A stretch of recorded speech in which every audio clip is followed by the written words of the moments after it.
Hello, and welcome to Shrink, the podcast for the mind. I'm Philippe and I talk to the people who want to have a better understanding of their issues with weight and body image. So, we're in September 2024, and I'm back behind the microphone. I'm very happy to do a new recording for this podcast. I've been procrastinating a bit. I've also been organizing my next recordings where I will have some really amazing guests. I hope you will find these episodes interesting, and I'm sure there are some very good things that we can both learn from them, from their experience, from their knowledge. So I'm very excited about that. But today it's another podcast by myself, and I'd like to talk about how to have a good relationship with yourself. Building a healthy relationship with yourself.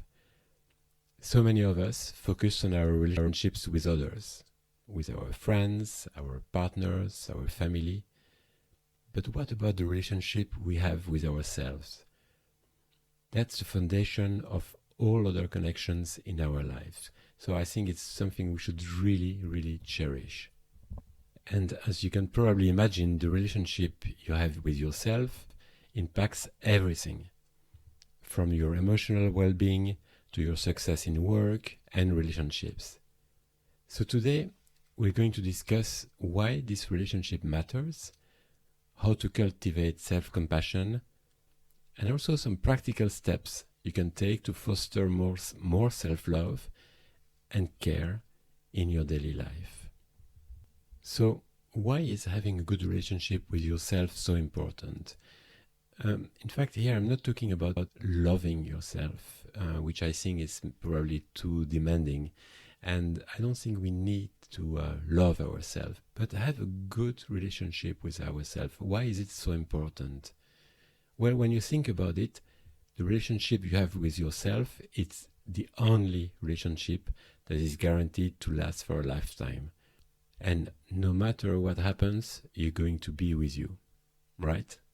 So when you have a positive, healthy relationship with yourself, it becomes easier to handle life's challenges with resilience and optimism. It's easier to set and maintain healthy boundaries in relationships. It's also easier to be more empathetic and understanding towards others. But also it's easier to enjoy greater mental health and emotional stability. And on the other hand, when your inner relationship is full of self-doubt, criticism or neglect, it can manifest in negative ways like unhealthy relationships, chronic stress, burnout, and even mental health issues like anxiety or depression.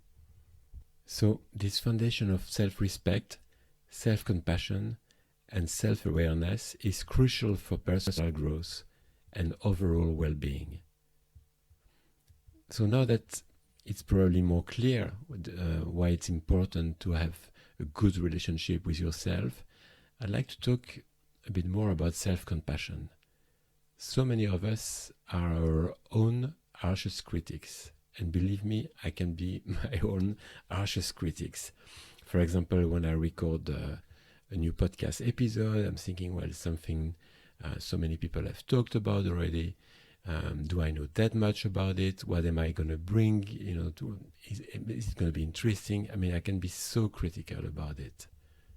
So yes, we're quick to blame ourselves when things go wrong, or when we feel we haven't met our expectations, or sometimes the expectations we think others have for us. I think it's really important to start by recognizing that you are not alone in your struggles.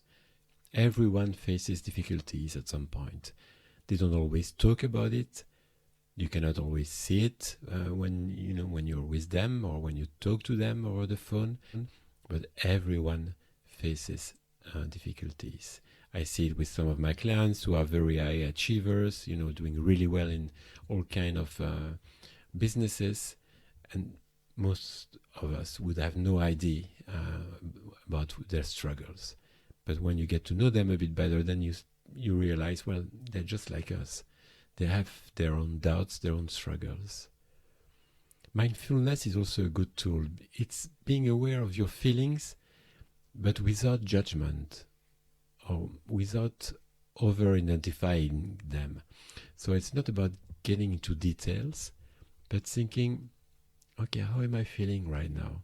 Something is wrong. I can feel that something's wrong. I'm not really focused, or I'm not really relaxed. And so, yeah, mindfulness can be an amazing tool. Not can be, is an amazing tool at this regard. And I think it's about treating yourself with the same warmth and understanding you would have for a friend. Usually, I see it around myself, and you probably see it too. Some people who are really nice with others, but then when you get to know them, and then when they start talking about themselves, they're so harsh. They're so, they judge everything they do, or they judge their physical appearance. No. You have to start by treating yourself with the same warmth and understanding you would have for a friend.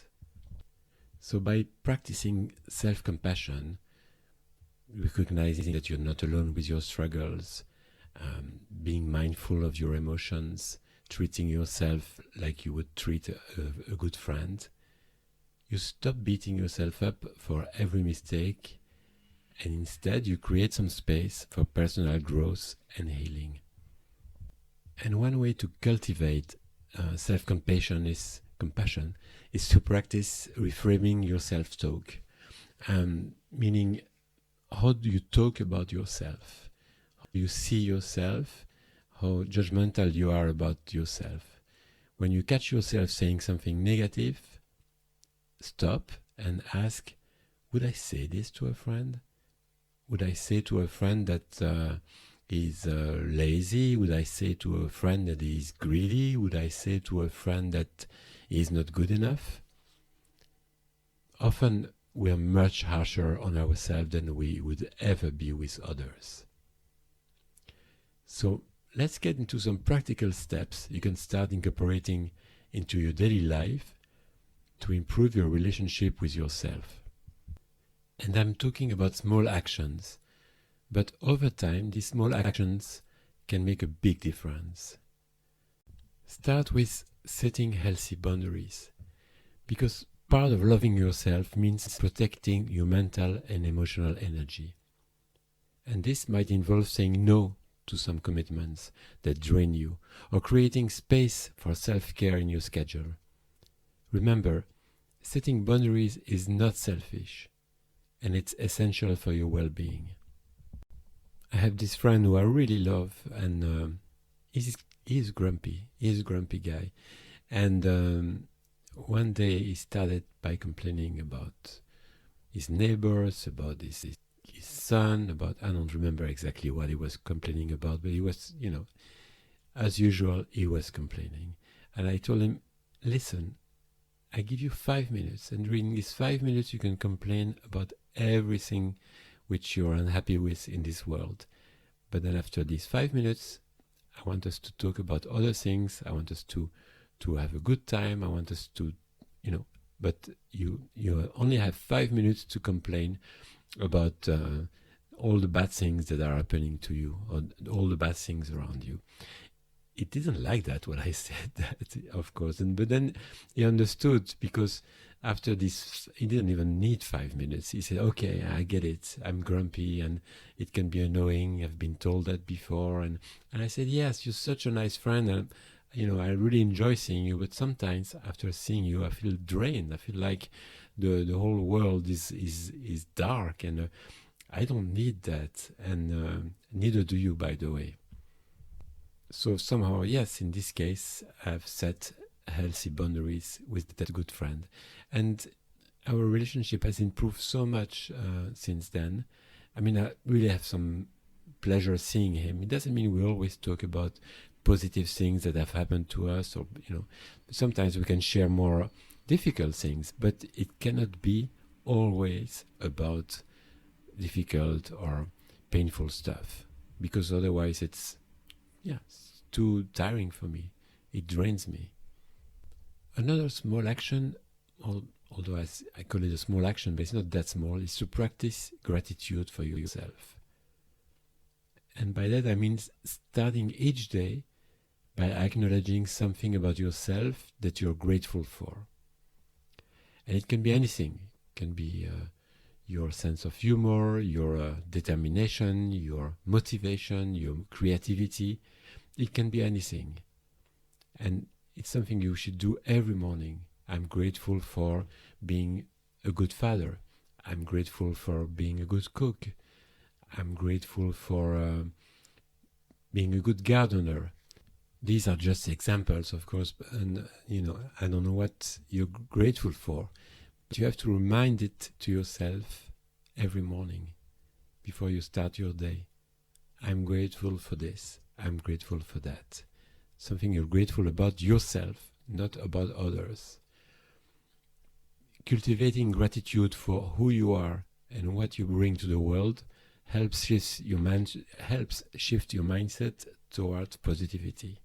And that's a good practice, an amazing practice, in fact. I would then encourage you to engage in self-care. And when I say self-care, it's not just about pampering yourself, although if you like that, go for it. But it's more about making time for activities that nourish your mind, your body, and your soul. This can include exercise, journaling, meditation, or even spending time in the nature. That's the thing that I like most, being close to the nature. Find what works for you and make it a regular part of your routine. And when I say make it a regular part of your routine, I really mean that I write it down, for example, in my diary. Otherwise I just don't do it, or I don't do it enough. So in my diary, I've got an hour to walk there, or booking tickets for a gig, and things that really make me feel better, things that nourish my mind, my body, and my soul. And then I would like to talk about challenging your negative self-talk. You have to be mindful of your inner dialogue. When you notice negative or self-critical thoughts creeping in, challenge them. Ask yourself, is this thought really true? Is it helpful? And replace it with a more positive or constructive perspective. I did a whole episode in this podcast about not being good enough.